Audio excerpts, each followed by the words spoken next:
Hi friends, Valmiki Tech channel. Please subscribe me.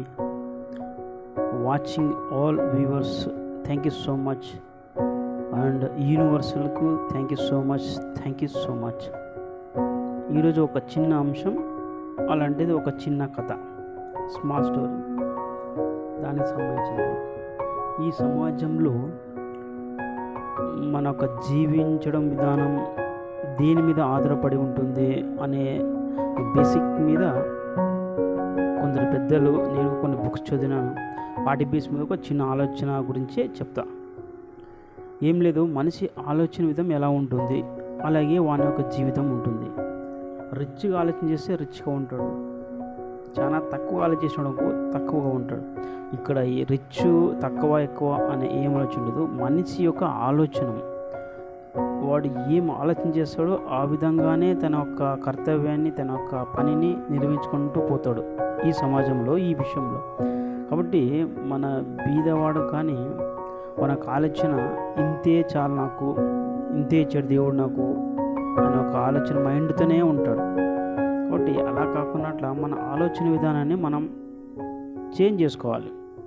ఎలా change చేసుకోవాలి, ఎలా లేదన్నది వాళ్ళపైన ఆధారపడి ఉంటుంది. ఫర్ ఎగ్జాంపుల్, దానికి సంబంధించి ఒక చిన్న విధానం, ఒక చిన్న కథ. ఒక అడవిలో ఒక బాటసారి వెళ్తూ ఉంటాడు, చాలా ఆకలిగా ఉంటాడు. వేరే ఊరికి వెళ్ళాలి, అవతల ఊరుకు. మధ్యదారిలో వెళ్తూ ఉంటాడు, చాలా ఆకలి వేస్తుంది. నాకు ఏదైనా ఆకలికి అన్నం గిన్నె అలాంటి దొరికితే బాగుంటుంది అని ఆలోచన చేస్తాడు. దారిలో పోతూ పోతూ ఒక చెట్టు కింద నీడ, ఎండ ఎక్కువ ఉంటే చెట్టు కింద నిలబడి, అమ్మయ్య చాలా చల్లగా ఉంది అంటాడు. ఓకే, చెట్టు కింద దొరికింది, ఆకలి వస్తుంది, ఎక్కడ అన్నం దొరికితే బాగుంటుంది అంటాడు. టక్కని పరమాణం ముందు వచ్చేస్తుంది అంటాడు. సరే అని చెప్పేసి బాగా మంచి భోజనం చేస్తాడు. భోజనం చేసినాను కదా, కొద్దిగా పండుకోవడానికి మంచం గించం అలాంటిది కావాలి అంటాడు. టక్కన మంచాలు వచ్చేస్తాయి, పండుకుంటాడు. లేస్తాడు, సాయంత్రం 5-6 అవుతుంది.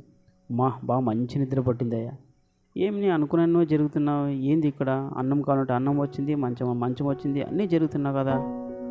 అవునా అని చెప్పేసి పొరపాటున మళ్ళీ ఇక్కడ పులిగిలి సింహాలు ఉండి నన్ను వచ్చి తిన్నావా అన్నాడు. టక్కన పుల్లి సింహాలు వచ్చేస్తాయి, అన్నీ కలిసి వాడిని తినేస్తాయి. చూడండి ఫ్రెండ్స్, మనకు ఆలోచన విధానం చూడండి. అలాగే మనిషి సమాజంలో కూడా అలాగే ఆలోచన చేస్తాడు. ఫస్ట్ ఏది కావాలో అది ఆలోచన చేస్తాడు, మంచిగా పాజిటివ్గా ఆలోచిస్తాడు, బాగుంటుంది. తీర నెగిటివ్గా వెళ్ళి అలా జరిగితే ఎలా ఉంటుంది అని ఒక క్షణం ఆలోచించినాడు, అయిపోయింది, అన్నీ వచ్చినవి పోయినా. కానీ విశ్వానికి కానీ మన సమాజంలో కానీ యూనివర్సల్ కానీ మంచి చెడు ఏది తెలియదు. నువ్వు ఏది కోరుకుంటావో నీకు అదే లభిస్తుంది. కొందరికి తొందరగా లభిస్తుంది, కొందరు లేటుగా లభిస్తుంది. ఏమంటే మనం కోరుకున్న విధానంలో ఉంటుంది. వాడు ఏం కోరుకున్నాడు, ఫస్ట్లో ఆకలి వేస్తుంది, అన్నం కావాలన్నాడు, అన్నం వచ్చింది. పొరపాటున పులిల సింహాలు వచ్చిన తింటే ఎలాగ అనుకున్నాడు, అది కూడా వాడే కోరుకున్నాడు, టక్కున వచ్చి తిన్నాడు. ఇక్కడ ఏది మంచి ఏది చెడు. కాబట్టి మనకు ఆలోచన విధానం మీద ఆధారపడి ఉంటుంది. కాబట్టి ఫ్రెండ్స్, మనకు ఆలోచన విధానం ఎలా ఉండాలంటే మంచిగానే నలుగురు ఉపయోగపడే విధంగానే ఆలోచన ఉండాలి. ఇది విషయం friends. Thank you so much. Please subscribe me. Thank you. Valmiki Tech channel. Please subscribe me, like me, share me. Thank you so much.